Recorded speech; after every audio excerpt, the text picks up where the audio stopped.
kedua ini, Assalamualaikum warahmatullahi wabarakatuh. Eh, Topik kedua ini adalah tahu pengetahuan dan ilmu pengetahuan. Iya, pelan-pelan akan saya sampaikan bahwa manusia itu tahu itu sesuatu itu rasanya tak disangka lagi, mesti ingin tahu. Ya apapun, hanya karena tahunya mau yang banyak sekali, maka mesti ingin tahu, ada sesuatu yang ingin tahu. Jadi manusia tahu akan dunia sekitarnya, akan dirinya sendiri, akan orang lain. Itu tahu akan yang baik dan tahu yang buruk, akan yang indah dan yang tidak indah, yang bagus tidak bagus, yang tahu yang baik tidak baik. Biasanya yang baik dan tidak baik, indah tidak indah, ya bisa juga. Kan tapi hal yang nampaknya dalam sejarah ini sebetulnya banyak mengandung kesulitan, karena jika sekiranya orang hendak menanyakan bagaimana manusia itu dapat tahu apakah sumbernya, ya sulit itu. Maka bagaimana manusia itu bisa dapat tahu? Ya jadi bertanya, bisa juga ini cara radio, bisa juga dari TV, bisa juga dari diberitahu, banyak juga. Nah sumbernya itu apa gitu kan? Apakah sebenarnya tahu itu, apakah hanya didengar saja, apakah tahu sampai tahu sebenarnya? Jadi sebenarnya tahu itu apa? Dan maka kita tentu tidak segera dapat menjawab dari pertanyaan itu. Kita pun tidak hendak mencoba segera menjawab pertanyaan itu karena agak sulit untuk mengetahui hal tahu itu dengan memperhatikannya. Untuk menemukan apakah yang nampak kepada kita, jika orang dikatakan bahwa ia tahu, itu tidak mudah. Memang harus memahami betul. Gitu. Gejala tahu tidak dari permulaan. Ada yang manusia itu sudah tahu dari bayi misalnya, itu mesti dari proses. Pada suatu ketika ia ingin tahu bapaknya, ingin tahu ibunya, ingin tahu haus, yang ngertinya menangis. Segera ia dapat memaparkan isi hatinya dengan bahasa. Jadi lama-lama kan bisa pakai bahasa. Bagaimanapun sederhananya, segera pula ia bertanya, misalnya apa ini, apa itu, siapa itu, siapa yang sana, gitu kan? Apa sebabnya bisa begitu? Ini enak atau tidak enak? Mengapa bisa demikian? Banyak sekali pertanyaan-pertanyaan itu, tapi pada hakikatnya ya biasanya apa ini, apa itu, mengapa bisa demikian, ini untuk apa, dan seterusnya. Jadi ia ingin tahu. Jadi pertanyaan itu biasanya disebabkan karena ya mungkin kagum, bisa juga karena keinginan, sebab tidak mengerti akan hal sekitarnya, maka diusahakan dengan antara lain bertanya untuk memuaskan keinginan tahu itu. Kok bisa begitu ya, misalnya gitu. Kok bisa memapar antar dunia dengan dunia, bisa beralih soal pandemi ini, antara desa ke desa, antara kota ke kota, bagaimana kok bisa menular, bisa kena papar. Hebat banget kan paparannya itu. Ya itu kan memuaskan, yang tahu hebat banget ya percobaan itu ya. Jika orang tahu merasa terpenuhi dengan tahunya itu, untuk sementara waktu puas lah, sehingga tahu. Terus sekarang masih belum puas, dari mana kok sumbernya? Bagaimana hanya dengan vaksinasi? Berapa kali vaksinasi? Sudah vaksinasi masih kena lagi gitu. Jadi itu persoalan ingin tahu, karena yang mengelilingi manusia itu banyak sekali. Kekagumannya itu tak habis-habisnya, maka terus menerus ya bertanya kepada orang lain. Hanya yang orang ingin tahu itu kan kita tidak tahu, tetapi kita kalau menyelidiki orang yang ingin tahu, ya seperti kasus UGM bagaimana untuk mendeteksi bahwa itu terpapar itu yang mudah itu kan dengan oh, hanya dengan angin dari perut, nah, itu kan. Ia mencoba juga menyerap sendiri sebenarnya. Ia mencoba juga menyerap ini dengan mengadakan pendidikan sendiri pelan-pelan. Ya, apapun kita mesti begitu. Makin lanjut usianya, kemungkinan untuk menyelidiki sendiri lebih banyak, lebih mendalam yang diketahuinya, dan makin besar pula usahanya untuk tahu itu. Nah, tahu yang tidak benar itu disebut keliru. Banyak saja tahu tapi ternyata tidak benar, keliru. Ada banyak yang begitu bisa juga terjadi. Tak seorang pun suka kekeliruan sebenarnya. Kalau itu lebih jelek daripada tidak tahu. Udah tahu tapi keliru. Mesti tahu, ingin tahu yang benar. Oleh karena itu tahu menjadi dasar untuk tindakan. Jadi kalau keliru, jika menjadi dasar tindakan menjadi malapetaka. Misalnya keliru obatnya, maka menjadi malapetaka. Bisa meninggal, bisa juga lebih tambah sakit dan seterusnya. Jadi mesti tahu yang benar. Nah, objek tahu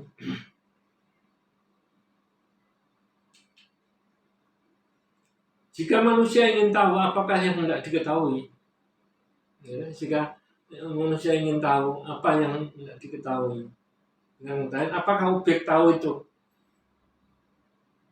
Nah, dari sekian itu banyak sekali, tapi satu persatu lah ingin tahu apa. Nah, kalau sekarang ini mengenai soal COVID saja, gitu ya.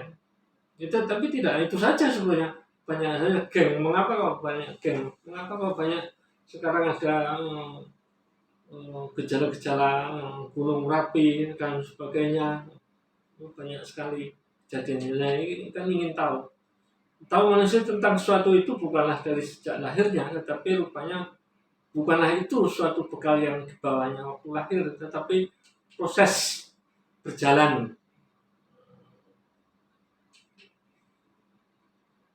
Dikatakan yang merangsang dia lalu menimbulkan keinginan untuk tahu. Jadi ada yang merangsang. Jadi sebelum dia dapat tahu, ia pun kagum atas hal yang mengelilingi dia. Nah, dari kagum itu kemudian ingin tahu. Dikatakan merangsang, dia selalu menimbulkan keinginan untuk tahu. Ya, yang merangsang itu banyak sekali. Kita ini ingin tahu UMY. Ya kan, ya awalnya mesti ingin tahu UMY. Ingin tahu jurusan HI kayak apa, lulusannya bagaimana, alumninya kerjanya gimana aja, itu mesti ingin tahu. Dan itu ya kekagumannya. Adapun yang mengelilingi kita itu adalah dunia sisinya, kelihatannya tidak kelihatan soal ada, bahkan yang sekarang ini tidaklah ada, tetapi toh tidak mengandung kemustahilan di dalamnya. Jadi mungkin ada pun bisa untuk menjadi objek untuk tahu, mungkin ada, mungkin tidak ada, misalnya mungkin tidak ada saja diselidiki. Nah, jadi yang ada dan mungkin ada. Jadi untuk objek tahu itu adalah apa yang ada dan mungkin ada pun menjadi objek penyidikan. Demi kelimpahan ada yang mengelilingi manusia serta kemungkinannya yang tak habis-habisnya, itulah maka ingin tahu manusia dibatasi oleh hidupnya. Jadi bagi seluruh umat manusia ingin tahu hanya habis jika dibatasi adanya manusia itu. Jadi kalau manusia itu sudah nggak ada, ya sudah, gitu, sudah tidak tahu lagi. Nah, itu pun manusia ingin tahu yang setelah itu mau apa, setelah hidup terus apa, itu pun juga tetap manusia ingin tahu. Manusia itu dirangsang oleh alam sekitar untuk tahu. Apakah sebenarnya yang dirangsang itu ialah manusia itu sendiri. Jadi rangsangannya itu dari sekeliling kita semua. Pokoknya kita melihat apa itu mesti terangsang apa, gendeng bocor, ngapa kok bocor, nah, itu kan ingin tahu kan. Ban sudah gembos saja ingin tahu ngapa kok gembos ya. Oh kena ini ya kan, setelah kenanya terus di mana gitu ya. Kok bisa ya kenanya terus saja kan pertanyaan itu ya itu karena panca inderanya. Indra yang pertama-tama bersentuhan dengan alam, selanjutnya disebut pengalaman. Oh berarti kalau ban gembos terus nggak enak dinaiki itu tidak, ya tetap saja dipejet-pejet tuh ya gembos, udah jelas gembos masih dipejet lagi, itu kan ingin tahu yang sebenarnya. Nah manusia dengan panca indera reaksinya untuk tahu itu dengan putusan bahwa misalnya ada buah mangga itu masam, nah itu kan ingin tahu mangga itu yang selalu kuning mesti sudah masak, ternyata masam. Nah, itu kan pengalaman. Jadi ada pengetahuan, manusia mengalami dengan mengadakan putusan atas subjeknya. Oh mangga itu masam, mangga yang hijau itu belum tentu. Nah, ada yang manis, ada yang masam. Ya putusan manusia yang tahulah bahwa ya, maka terus dia mengatakan oh ya itu tahu bahwa mangga itu masam. Dan manusia tahu yang benar, jika tidak tahu bertanyalah lalu diberitahu. Jadi kalau orang nyoba mau beli durian itu harus dipejet atau dilubangi, maka mesti ini enggak mencoba terus, ingin tahu terus, jadi enggak beli tapi sudah kenyang dulu. Ingin tahu semuanya, ingin tahu durian itu enak atau tidak masak, maka menjadi tahu ini aja yang harus beli meskipun keliru ya. Pada suatu ketika tahunya keliru, jadi itu dianggap belum tahu yang benar. Bertanya atau menyelidiki hasilnya tahulah sekarang. Jadi terus saja dicoba. Nah, kalau orang mau beli durian itu misalnya, yang beli apa saja kan dilihat, meskipun melalui media juga tetap saja dilihat dulu baru tahu. Nah kesimpulannya tahu dan pengetahuan itu ada 4 gejala tahu. Jadi manusia ingin tahu pada dasarnya tentang apa saja. Ingin tahu itu ingin tahu yang benar. Kalau salah mesti tahu ingin tahu yang benar. Meskipun benarnya masih ada yang salah, masih ingin tahu terus.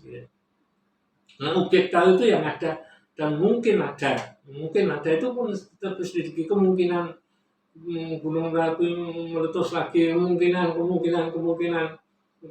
terpapar, maka terus diselidiki lagi, diketati oleh pemerintah, ada PPKM itu, sehingga terus saja manusia tahu, sehingga bahwa manusia itu tahu bahwa ia tahu, yang ditahu itu tahu gitu. Jadi kalau tidak tahu tentang tahunya, nah, apa itu? Jadi kalau orang tidak tahu tentang apa, ya tidak tahu tentang yang tidak tahu itu. Nah kemudian pengetahuan itu hasil tahu, itu disebut pengetahuan. Contohnya, misalnya itu ada pohon mangga, maka ia pun punya pengetahuan tertentu dan terbatas dari objeknya. Nah satu pohon mangga saja, satu pohon durian saja, atau ingin tahu itu rumah, hanya satu rumah itu saja. Yang lebih luas lagi, misalnya ada segitiga siku-siku, ada segitiga tumpul, ada segitiga sama kaki, sama sisi. Nah, itu maka tahunya lebih luas lagi. Kemudian lebih luas lagi, jumlah semua segitiga, mau tumpul, mau sama kaki, sama sisi, apalagi tetap 180 derajat. Wah itu kan pengetahuannya akan lebih luas lagi. Segitiga yang menjadi objeknya pengetahuan itu bukan lagi terbatas, tapi tak terbatas. Semua jumlah derajatnya 180 derajat. Karena semua segitiga dan tiap segitiga tidak memperdulikan sifatnya segitiga. Apakah itu siku-siku dan sebagainya, apa sama sisi, sama kaki, tapi juga tetap jumlahnya 180 derajat. Jadi ada dua macam pengetahuan sebenarnya. Pengetahuan yang khusus tadi dan pengetahuan yang umum. Nah, pengetahuan yang khusus itu mengenai satu saja yang diketahui tentang segitiga siku-siku misalnya. Kedua menjadi milik manusia berdasarkan pengalaman. Jadi kalau ada berkali-kali jumlahnya sudut segitiga itu 180 derajat itu ada pengalaman. Jadi tidak perlu dicoba lagi. Entah pengalaman sendiri atau orang lain, tetapi itu digunakan untuk pengalaman. Bedanya kalau pengetahuan khusus itu sekali sentuhan indera, biasanya inderanya sendiri sekali. Tapi kalau pengetahuan umum itu ada kemungkinan memerlukan deretan pengalaman. Jadi seperti hukum Boyle itu orang menyelam tekan ke atas menyelam, tekan ke atas menyelam, berarti tekanan ke atasnya sama dengan berat benda itu. Nah, itu kan menjadi aksioma, menjadi pengetahuan umum. Nah, pengetahuan biasa, banyak penggunaan pengetahuan manusia itu untuk hidupnya sehari-hari. Misalnya, kelihatannya biasa, tetapi kemudian sudah kemudian menjadi pengetahuan. Misalnya, pintu rumah saya lebih sempit daripada meja yang atau lemari yang akan saya beli lebih besar daripada lubang pintu. Maka tidak akan saya tidak sesuai dengan pengetahuan, maka tidak akan dimasukkan. Ya, cukup lebih besar dari bendanya daripada pintunya jelas tidak bisa. Maka tidak jadi beli. Misalnya gitu. Itu pengetahuan biasa tapi digunakan ya pengetahuan yang umum, tetapi kemudian digunakan biasa. Itu misalnya air mendidih jika dipanasi, maupun di gunung maupun di laut maupun di dataran, itu kalau dipanasi terus mendidih. Jadi kalau dipanasi itu menjadi pikiran umum. Kalau kereta api renggang karena kena panas maka dia akan menjadi satu, menjadi tertutup. Nah itu kan sudah menjadi pengetahuan umum tapi biasa digunakan sehari-hari tanpa menyelidiki dipakai dalam hidup sehari, dinamai pengetahuan biasa. Jadi tanpa diselidiki kita berapa derajat nggak perlu, atau jari-jari masukkan udah mendidih belum, wah ya meronyok gitu ya, itu nggak mungkin. Demikian untuk pertemuan ketiga ini kita akhiri dengan bacaan Alhamdulillah Rabbil Alamin. Assalamualaikum warahmatullahi wabarakatuh.